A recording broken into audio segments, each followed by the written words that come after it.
अस्सलाम वालेकुम। आज मैं आपके साथ शेयर कर रही हूँ गोला कबाब बनाने की रेसिपी। स्टेप बाय स्टेप आप बस इसे फॉलो कीजिएगा और आपके कबाब बहुत ही परफेक्ट बनके तैयार होंगे। बहुत ही टेस्टी आपके कबाब बनेंगे। तो देखिए, मैं आपको तोड़ कर भी बता रही हूँ, ये अंदर तक बहुत ही अच्छे से कुक हो चुका है। जब ये रेडी हो जाए तो इसके ऊपर बटर अप्लाई कर दीजिए ब्रश से, और इसके ऊपर थोड़ा सा चाट मसाला स्प्रिंकल कर लीजिए। बहुत मज़े का लग देख लेते हैं गोला कबाब के लिए हमें किन किन चीज़ों की ज़रूरत है। बिस्मिल्लाहिर्रहमानिर्रहीम। 400 ग्राम मेरा मटन का कीमा है। मैंने शॉप से ही बारीक सा मैंने मशीन का कीमा बनवा लिया था और इसे अच्छी तरह से वॉश करके छन्नी पे रख दिया था। अब मैं इसे इसमें कुछ मसाले मिक्स करके इसे मिक्सी के जार में एकदम फाइन आपको पीस लेना है। जैसे कोई पेस्ट होता है ना, उस तरह से आपने इसे पीस लेना है। तो डाल दूंगी मैं 1 चम्मच भर के अदरक लहसुन का पेस्ट, और इसी के साथ कुछ ड्राई मसाले ले लूँगी, जिसमें 1 टेबलस्पून मैंने ज़ीरा लिया था, भुना हुआ कुटा हुआ। अक्खा धनिया लिया था, इसे दरदरा सा कूट लिया था। 1 टेबलस्पून लिया है। 1 टेबलस्पून नमक लिया है मैंने, और 1 टेबलस्पून लाल मिर्च पाउडर लिया है। हल्दी पाउडर मैंने आधा टेबलस्पून लिया है। गरम मसाला पाउडर मैंने 1 टेबलस्पून लिया है। 1 टेबलस्पून ही मैंने चाट मसाला पाउडर लिया है। चाट मसाले पाउडर में भी नमक होता है, तो नमक आप अपने टेस्ट के हिसाब से लीजिए। तो ये सारा मसाला मैं मटन में डाल दूँगी, मटन के कीमे में। और मैंने 1 मुट्ठी कोतमीर ली थी। आपके पास पुदीना है तो पुदीना भी ले लीजिए, और 4 से 5 हरी मिर्च ली थी। ये बहुत ज़्यादा तीखी नहीं है, फीकी वाली है, मगर टेस्ट बहुत अच्छा आता है। तो कोतमीर, पुदीना और हरी मिर्च इस तरह से आप डाल दीजिए। 2 प्याज ली थी, छोटे साइज़ की ली थी, उसे इस तरह से फ्राई कर लिया था। फ्राई प्याज का भी टेस्ट बहुत अच्छा आता है गोला कबाब में, तो आप फ्राई प्याज भी ज़रूर से डालिए।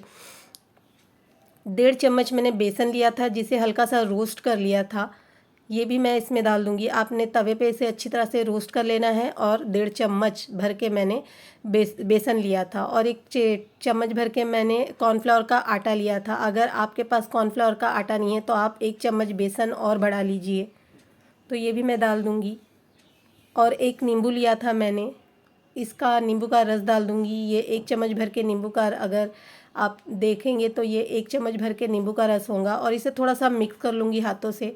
आपने इतना मिक्स कर लेना है इसे हाथों से, बस ये सब मिक्स हो जाए एक साथ। अच्छा, मैं चर्बी बताना भूल गई थी, तो मैं इसमें चर्बी भी डाल रही हूँ। ये देखिए, इस तरह से चर्बी डालने से ये होता है कि हमारे जो कबाब होते हैं ना, मतलब अच्छी बाइंडिंग हो जाती है इसमें, बहुत जूसी और बहुत मज़े का बनता है चर्बी डालने से। अगर आपके पास चर्बी नहीं है तो आप बटर या घी का भी यूज़ कर सकते हैं, और अगर बटर और घी नहीं है तो आप तेल डाल दीजिए। मैंने 1 टेबलस्पून ऑयल भी डाला था इसमें, और इसे मैं अच्छी तरह से मिक्सी में बहुत फ़ाइन पीस लूँगी। ये देखिए, मैंने इसे अच्छी तरह से पीस लिया था, और 2 घंटों के लिए मैंने इसे फ्रीज़र में रख दिया था। फ्रीज़र में रखने से क्या होता है, आपके जो आपने मसाले इसमें मिलाए हैं ना, वो अच्छी तरह से एक जान हो जाते हैं, यानी अच्छी तरह से इसमें मिक्स हो जाते हैं। तो मैं इस तरह से हाथों पे तेल लगा लूँगी और इसे गोल शेप दे दूँगी, और एक सलिया से इस तरह से अंदर डाल दूँगी। सलिया नहीं है तो आप पेंसिल का भी यूज़ कर सकते हैं। देखिए, इस तरह से डाल के मैं सलिया को अच्छी तरह से बीचों बीच में घुमा रही हूँ। बस इसी तरह से आपने बहुत ही इजीली गोला कबाब बन के तैयार हो जाता है। तो इसी तरह से मैं आपको दूसरा भी बता देती हूँ। आप बस इस तरह से हाथों में एक पेड़े की तरह ले लीजिए, और इसे हाथों से हल्का सा राउंड कर लीजिए।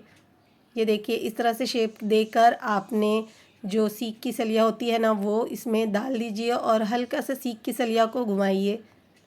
इसमें अच्छी तरह से शेप बन जाएगा, राउंड शेप जो होता है ना, वो बन जाएगा। ये देखिए, बहुत ही अच्छे से बन के तैयार हो जाता है। इसी तरह से मैंने सारे कबाब बना के रेडी कर लिए थे। मेरे 14 कबाब बन के हुए थे, क्योंकि मैंने 400 ग्राम ही कीमा लिया था। तो मेरे 14 कबाब बन के तैयार हुए थे। बहुत बड़े साइज़ में नहीं बनाए, मीडियम साइज़ में बना के तैयार किया।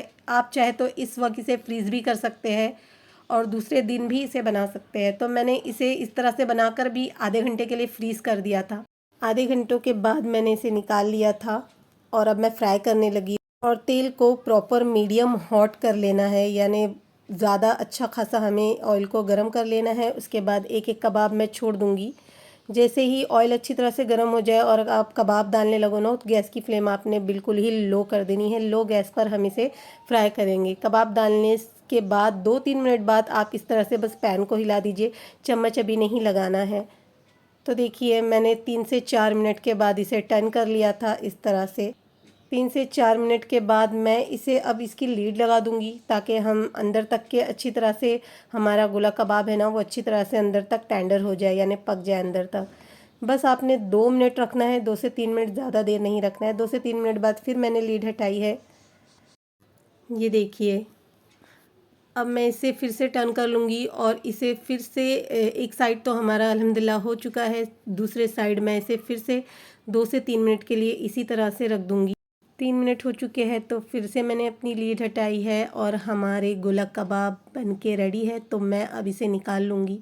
तो ये देखिए, सुपर डिलीशियस हमारे गोला कबाब बनके रेडी हो चुके हैं। तो मैं अब इसे निकालने लगी हूँ और मैं इसे कर दूँगी अभी सर्व। आप इसे प्याज, नींबू या हरी चटनी के साथ सर्व कीजिए। बहुत मज़े के बनके तैयार होते हैं फ्रेंड्स। आप लोग ज़रूर से एक बार इसे ट्राई कीजिएगा और मुझे अपना फ़ीडबैक दीजिएगा।